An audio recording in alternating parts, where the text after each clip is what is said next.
خانپور سے پوچھتی ہیں کہ میرے شوہر نے جب طلاق دی تو مجھے معلوم ہوا کہ میں حاملہ ہوں، ایسے میں کیا طلاق نافذ ہو جائے گی؟ شرعی رہنمائی فرما دیں۔ بسم اللہ الرحمن الرحیم۔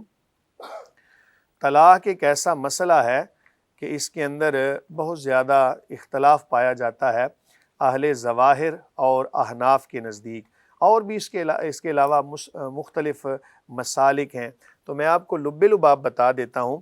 احناف کے نزدیک، چونکہ یہ احناف نے بھی اپنی طرف سے تو مسئلہ نہیں بیان کیا، یا اہل ظواہر نے بھی اپنی طرف سے تو نہیں بیان کیا، شرعی جو طریقہ کار ہے، شرعی قوانین ہیں، ان کو مد نظر رکھتے ہوئے ہی وہ مسئلہ بیان کرتے ہیں۔ تو احناف کے نزدیک حاملہ کو دی گئی طلاق بھی واقع ہو جاتی ہے، حالانکہ جس طرح نکاح کا ایک طریقہ کار ہے، اسی طرح مختلف چیزوں کے طریقہ کار ہیں، تو طلاق دینے کا بھی شریعت نے ایک طریقہ کار وضع کیا ہے۔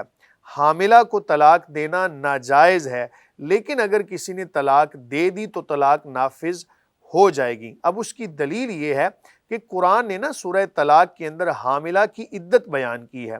تو عدت دو طرح کی ہوتی ہے، یا تو اس کی عدت کہ جس کا خاوند فوت ہو جائے، یا جس کو طلاق دی جائے۔ تو ظاہر ہے جس کا خاوند فوت ہوا اس کی عدت سورہ بقرہ کے اندر بھی بیان ہوئی ہے، تو علیحدہ سے عدت جو وضع حمل کی بیان کی گئی، اس سے یہ بات ایک ہلکا سا اشارہ ملتا ہے کہ حاملہ کو بھی طلاق دی جا سکتی ہے، حالانکہ گناہ ہے۔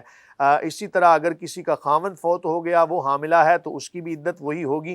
تو جب تک وضع حمل نہیں ہوگا، بیٹی یا بیٹا یا جو بھی اس کے پیٹ میں ہے پیدا نہیں ہوتا، تب تک وہ خاتون عدت میں ہے، لیکن بہرحال اس کو طلاق دی، طلاق نافذ ہو جائے گی، لیکن طلاق دینے والا گناہگار ہوگا۔ میں یہ بھی عرض کر دوں کہ طلاق دینے کا ایک جائز طریقہ جو شریعت نے وضع کیا ہے وہ یہی ہے کہ ایسے ایام کے اندر خاوند طلاق دے کہ جن ایام کے اندر وہ اپنی خاتون کے قریب نہیں گیا، مطلب یہ ہے کہ اس سے ہم بستری والا معاملہ نہیں کیا، اور ہے بھی وہ طہر کے عالم کے اندر، یعنی وہ حیض و نفاس سے پاک ہے۔